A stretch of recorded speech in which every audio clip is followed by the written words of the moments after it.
Welcome to another episode of the Reboot Chronicles, a no-holds-barred forum with global leaders, authors, entrepreneurs, and CEOs about how organizations stay focused on growth and innovation in unprecedented times. I'm your host, Dean DeBias, coming to you live from Reviv's North American headquarters in Chicago, and we would like to thank you for joining us from around the globe today. I'd like to welcome Jeff Hoffman, a serial CEO who has been part of a number of successful startups that scaled from nothing into mainstream, like Priceline, for instance.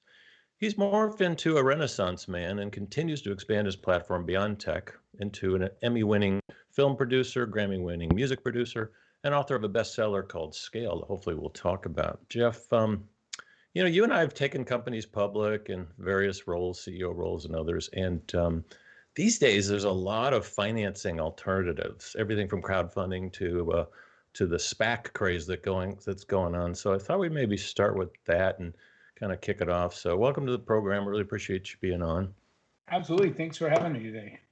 I was looking at Todd Goldberg and Darren Marble started this new series called Going Public.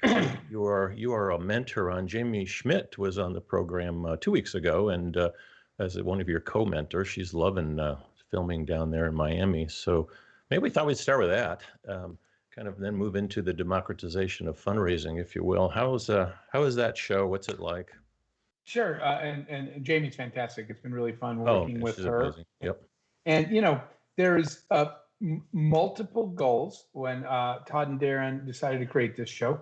Part of it, which you just said we'll talk about, is democratizing investing, just meaning that a lot of deals, especially pre-IPO, deals that are in the scale-up stage, that are past a certain revenue amount, that are pretty proven model, that are thinking about going public, those deals are hard to access. They're not made available to everybody, and they usually have large minimum investments. Right. So that is a problem we are fixing, right? When you're using a Reg A plus, a crowdfunding platform, you don't have those giant minimum investments. So the little guy, the little investor can invest. But part of what we have to do on the show, Dean, a lot of those people have never invested before and don't know a lot about it. So that's Lauren Simmons, our host. Her role on the show is educating people about making good investing choices. So we're trying to provide that education. And then the role of people like myself and Jamie as mentors is for viewers to be able to see what it takes to scale a company. So if you're launching and growing a business, I can speak for my role, right? My job is to tell these companies, here are the things you have to get right if you're really going to scale and take your company big. So we think people have a chance to learn about that as well. Yeah, the whole, as you know, both you and I have been master scalers over the last couple of decades. I hate to admit how long it's been, but it's an art form. I mean, every startup is different. You've got different industries doing different things, and there's no generic advice, I find. Interesting you bring up the question about investing and what she is doing to kind of educate people, because normally there's a box to check. Are you an accredited investor? It doesn't actually take much to be one. So I take it on this platform, they do not have to be. Is that right? Well, no, they do, but it is a self-certification. Self-certification, I like that. Yep, and that's the Reg A plus rule. As you click, it asks you the question, are you a qualified investor? If you don't know what it is, just click here and then click yes or no. If you click yes, you're done with that part of the process.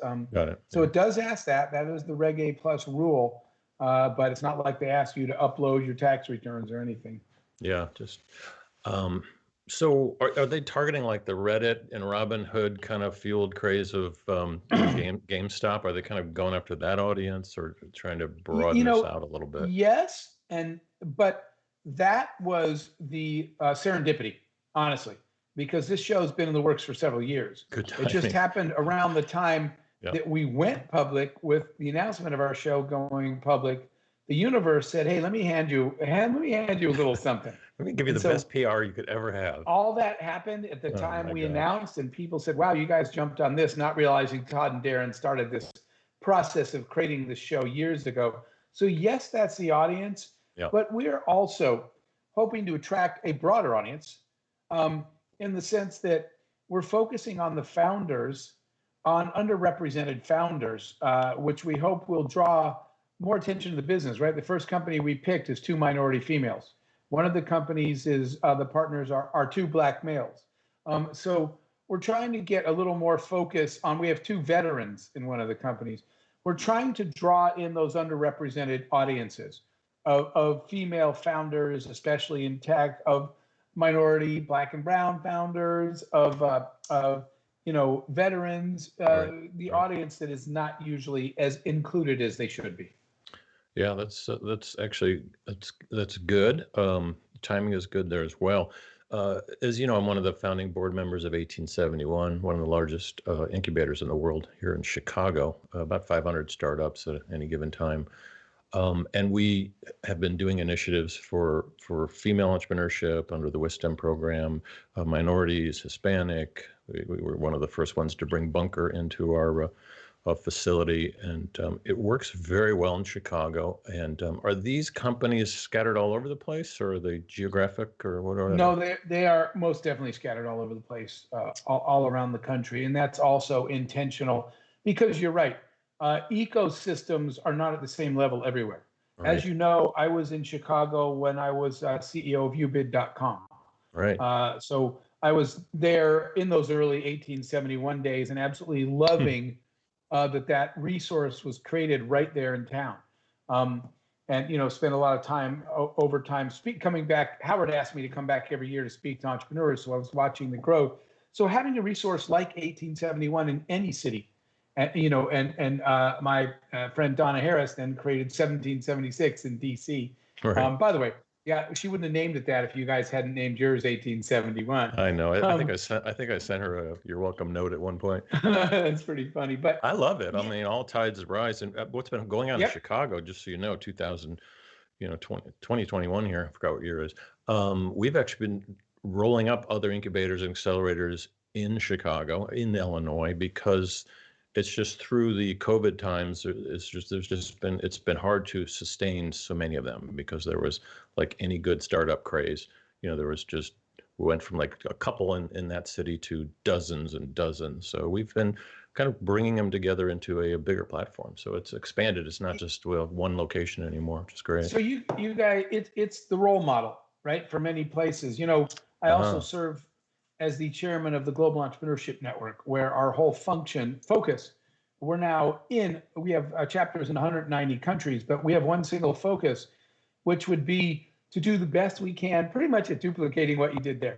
We are trying to create ecosystems for entrepreneurs in every geography. That's what I do in that role. And so back to your original question, the startups on going public are geographically spread because we are, in fact, trying to represent entrepreneurs from a lot of different geographies and ecosystems. Yeah, I like that. And I think Todd and Darren just got some more funding from some mostly LA type funders. It seems like it'd be simple to do. Seems like a small round, but are they funding any of these organizations? How's that going, or is that all through the crowd platform once you get started? Is there any seed money to get them to the show? No, not from us, not from Crush Capital in the early days. Okay. And there's a reason for that. We just wanted to be independent in our guidance so that when you hear all of us working with these companies, we're not making decisions based on the fact that they have some of our money in their pocket. At the end, when it's all over, that might be a different story. But no, we are, for example, preparing them.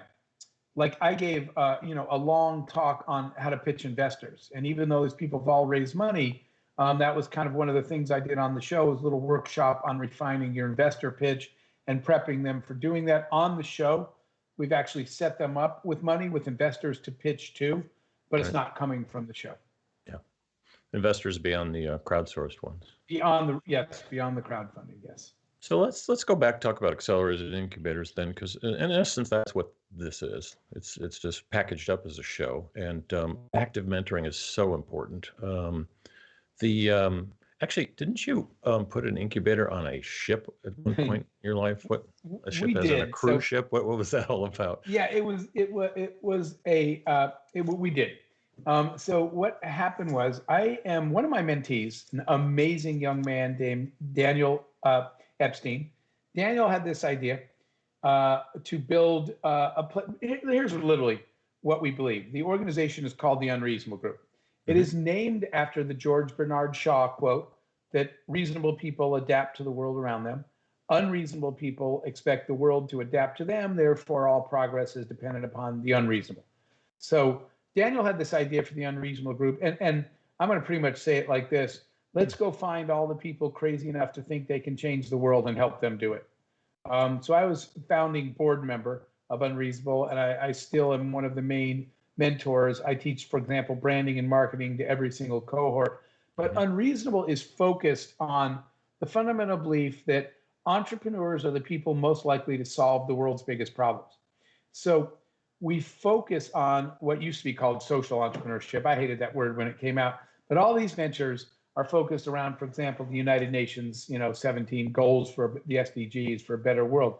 So we had this idea that if you exposed today's entrepreneurs to the way the rest of the world really lives, to real problems, they would jump all over it and solve it. So that was the crazy idea. We called it Unreasonable at Sea. It was a research ship, basically, the MV Explorer, that we went on. I thought it was a cruise ship. Okay. It was a research ship. But it still had a pool and a gym and a basketball court, pool, but man. Come on. not cruise stuff. And a lot of metaphors there. And we circumnavigated the planet Earth in this research ship. It took 101 days. Wow. And it had entrepreneurs on it. And the fifth deck of the ship was an incubator. It would look like any other office space that, at any other kind of incubator where startups are growing. And then on the ship, like my role, along with a bunch of others, was mentors. And we had people on there mentoring. And they sometimes got off in certain countries, flew home and replaced by other mentors. But It was one of my favorite things I've ever done in my life, sailing around the world with entrepreneurs, looking at problems and solving them. And again, we called it Unreasonable at Sea. So did you pop in and out, like when I was in Italy and nice countries, and kind of chopper in? Yes, I did, because I had other things to do. Some people stayed on the ship the entire summer. Wow. Some people stayed on part. For me, I had to come on and off because I had other things that I had to do. And I think a stat on that I read that 185 countries raised over $4 billion. How does that happen? Yeah, so that is collectively for all. We have over 200 companies in the Unreasonable Portfolio. We do have a funding organization, but it's not a traditional fund. It's a collective, right? So it's an invite-only group of investors around the world, literally including billionaires, people like that, that each time one of our portfolio companies need investing, we just go out to our collective and say, who wants a piece of this one? We don't make them put money up into a fund in advance, but our mentoring and our methodology that we do these in the cohorts, we do these brain trusts where we bring an army of people like you and I, Dean, to surround these companies and answer their questions and help them grow. So collectively, that 200 and something companies, they've generated more than $3.5 billion in revenues. Most of them are scale-ups now. They're growing businesses, and they have collectively raised it's close to $4.5 billion in funding for all these scale-ups now. They're just, keep in mind, to be fair, we spend the time to scour the planet and find the best entrepreneurs on the planet.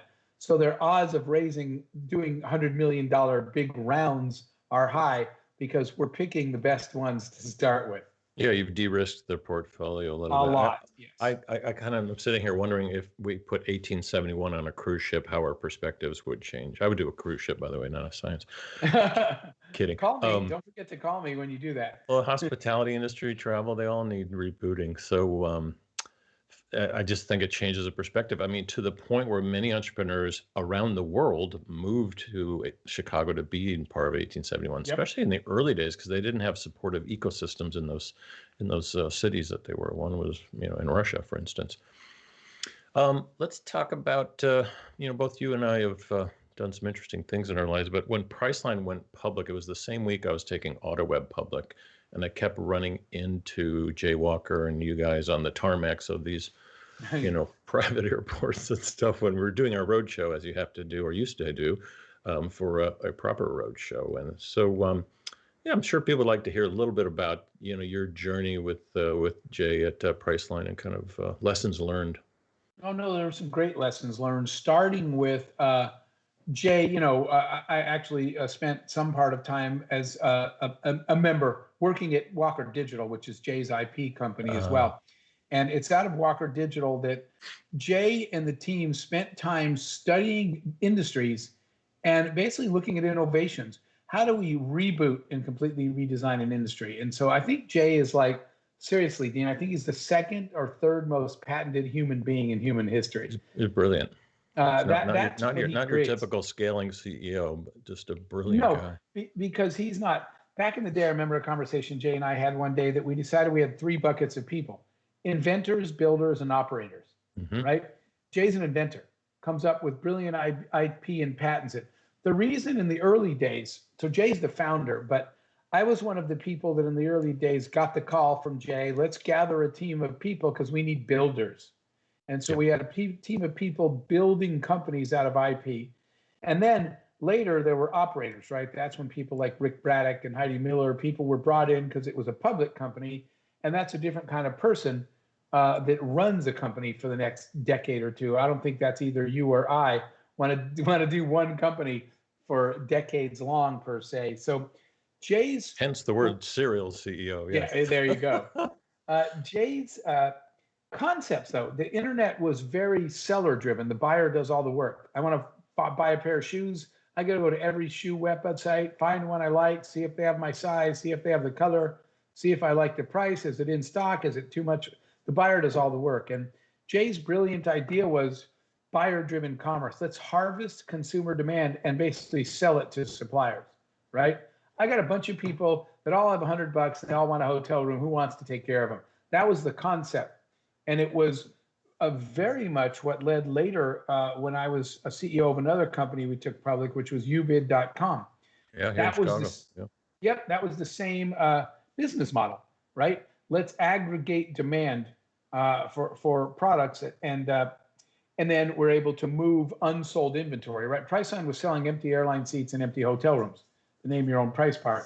That's what we were doing. So I learned a lot working there with him. And it was crazy times, Dean, because I was there from the very beginning. And when the company, started the tech work and really in 96, built it in 97, launched it in April of 98 and IPO'd in March of 99. So the company was 11 months old when the IPO happened. That's not reality anymore. That was that crazy, you were there, Dean, that was that crazy moment in internet time, but it's Yeah.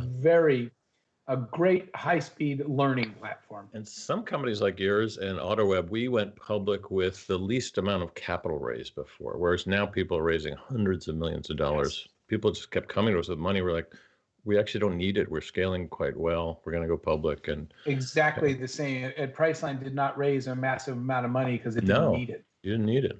I mean, now you need it. There's so much more. It's interesting. I did a talk about this last night at Kellogg, but the price when we were running those companies in 90s through about 2000, whatever, it cost like $50 million to kind of build a good company. You had to build all the infrastructure and the freaking computer rooms and stuff.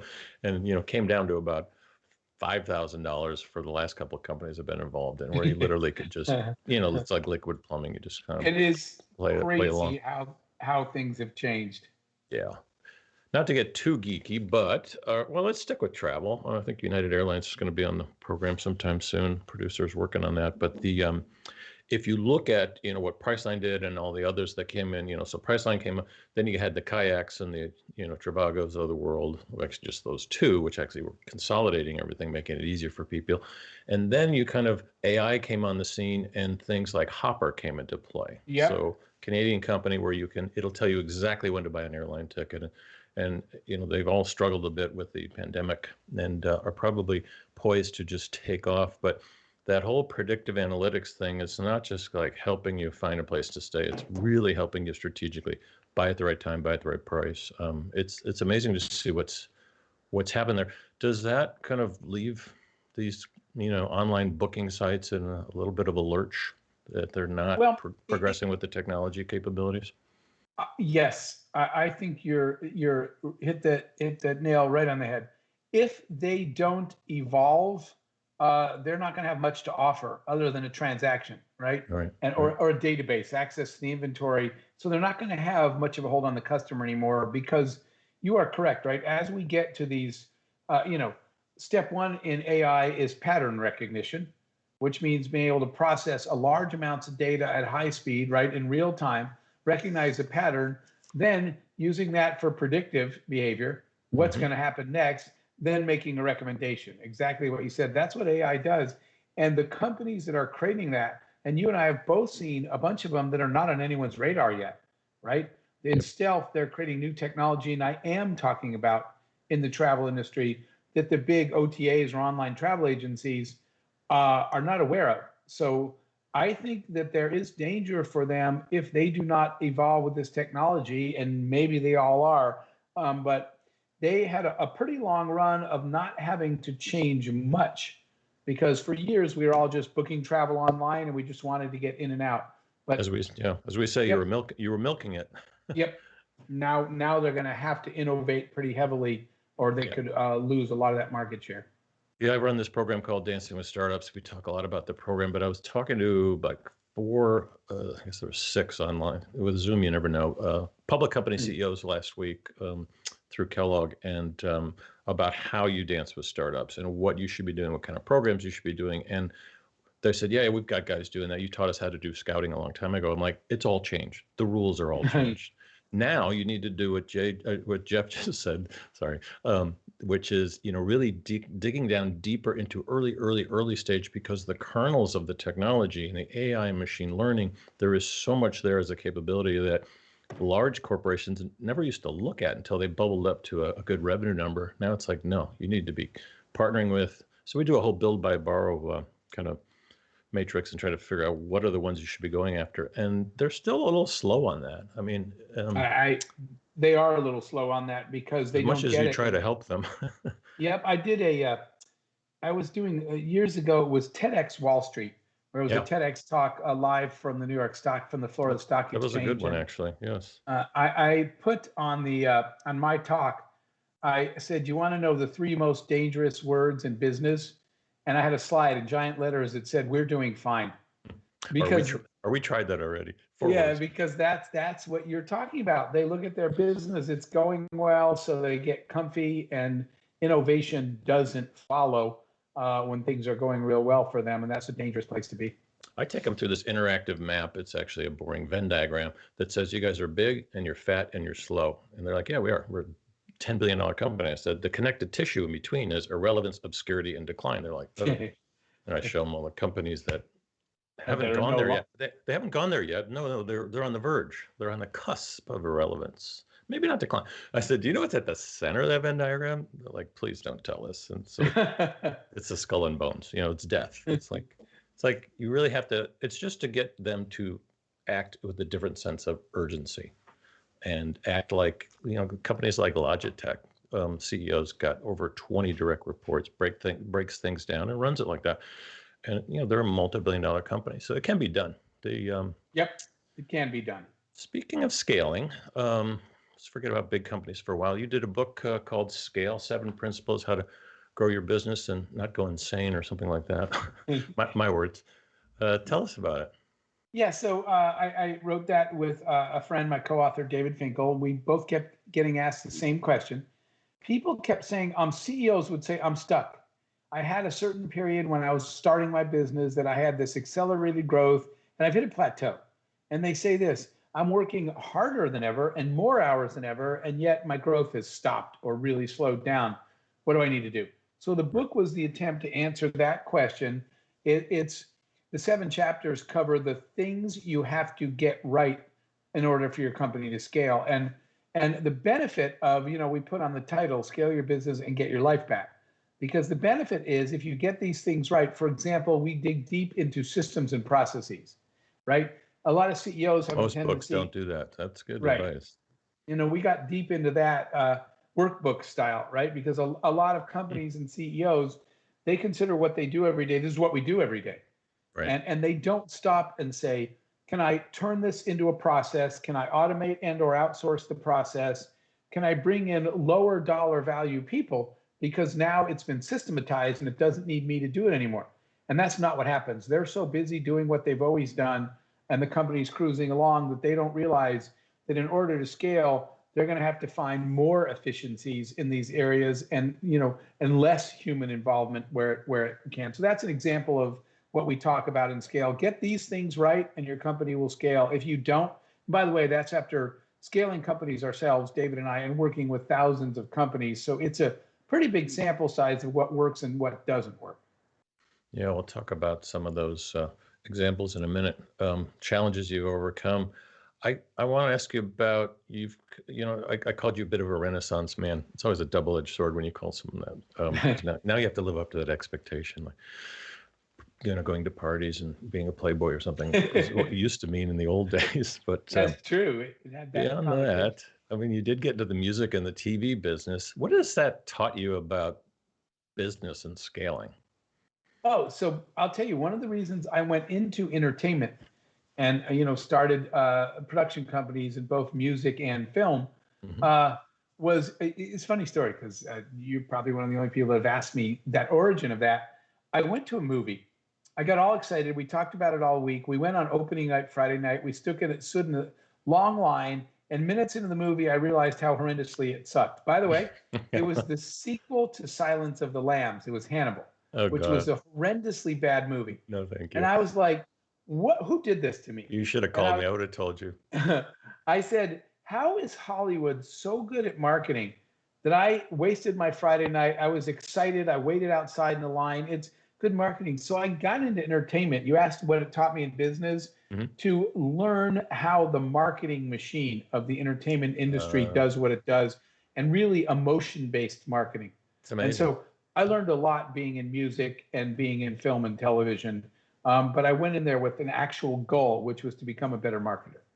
Yeah, and the trailers that they do are targeted to different demographics and emotional feelings, and then you finally click on it. At least you don't have to go to the movie as much, and you're like, "What? Yeah. This isn't the same movie. I thought it was a love story." By the way, it's like knives coming out and blood. Today, a lot of trailers actually are the whole movie. If you watch a 2.5-minute trailer, you don't need to go to the movie. They just told you everything that happens and how it ends. Yeah, and given things like Quibi and Generation XYZ, that's all they need. They're like, "I already saw the movie." Like, no, you didn't. Gone with the Wind. You saw the trailer. It's a 3-hour movie. Oh God. So I mean, we've often talked about how music can teach people different things in businesses, especially jazz and things like that. So let's go into that final thing about what are some of the biggest. You've had some fits and starts and successes and setbacks and challenges you face that would help the aspiring entrepreneurs that are listening in. Sure, I'll pick two of those. And by the way, the Grammy we won was for a jazz album we produced. We love jazz. So nice. And so many metaphors there. The riffing. My friend that we did that album with, he wrote a book called Jazzocracy, and he talked about that's what led us to the album. He talked about jazz's role through history. Side note. Anyway, I would say let's do two of those. Two big challenges to overcome for entrepreneurs. The first one was credibility. And now I'm talking about you as the entrepreneur. When I first started, by the way, the first real one for me was the airport check-in kiosks. That was one of the first companies I built. Was back when you had to stand in line to check into a flight. We created these kiosks that are now still in airports that you could check yourself in at a kiosk. Here's the problem. I'm 20-something years old. I have zero track record. In fact, I've only really had one job ever. It was a corporate job, and I sucked at it and quit. So I am trying to get credibility as a young entrepreneur. And so that's a big challenge. And it doesn't matter whether you're young or old. I didn't mean young by age. I meant young by experience. I didn't have the entrepreneurial track record. If you're starting at 45 or 50, you still have the same problem. If you've had a regular job your whole life and now you're an entrepreneur. So as a new entrepreneur, there's no reason for anybody to believe in you. And I will tell you sort of the antidote to that. That was the first challenge to overcome. People were like, "How do I know you can do any of this stuff? What have you ever done?"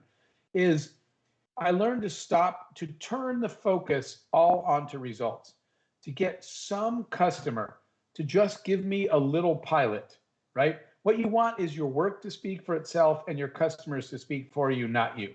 Right. And when you get to the point where a small, one airline at one terminal, this is what really happened. A small airline put the product in, tried it, customers were loving it. So instead of when people came up and said to me again, Jeff, who are you? What have you ever done?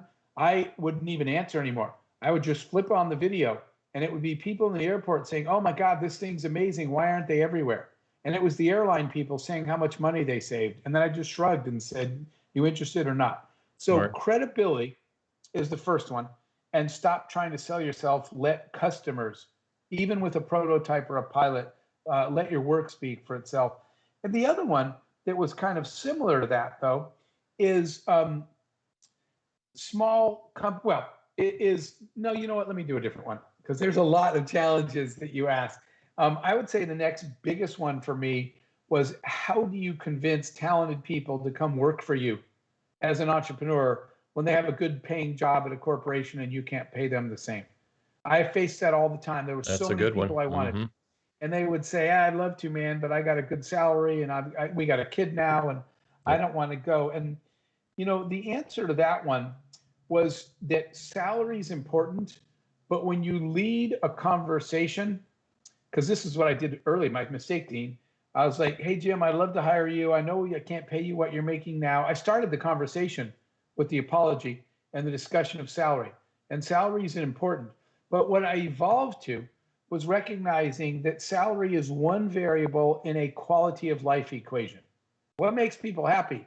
Well, being broke doesn't usually. So salary is on the list, but it's only one thing. So I started asking people. The first thing I would say, not was, I'd love you to come work for me, but I can't afford you. The first thing I would say is, hey, tell me what matters to you. Tell me some of the things you're trying to do. Would you love to look back one day and have an impact?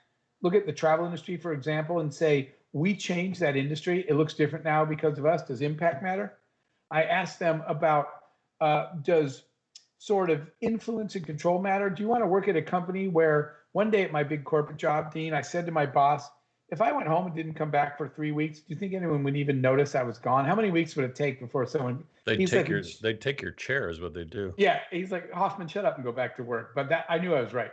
So do you want to be in an environment where everything you do every day matters, that you're literally designing the future of the company and you're right on the front line? Those are the questions I asked. And people said, yes, I want those things. And I said, do you have any of those now? And they would say, not really. And I'd say, well, I can give you all that plus equity, but there's a trade-off. I just can't pay you what you make now. But we'll get there if you help me make the company successful. So those were my two of the challenges. Yeah, you're actually doing my lecture for tonight, which is, we do things for fun, money, and impact. So I tell them, hey, you want to get on the legacy train here? Hop aboard. So thanks for joining us, Jeff. You've been listening to Jeff. Been listening to Jeff Hoffman. He's going to be on the new show, Going Public. Check it out this summer. It's going to be pretty cool. This is Dean Tobias with the Reboot Chronicles. Thanks for joining us. See you soon.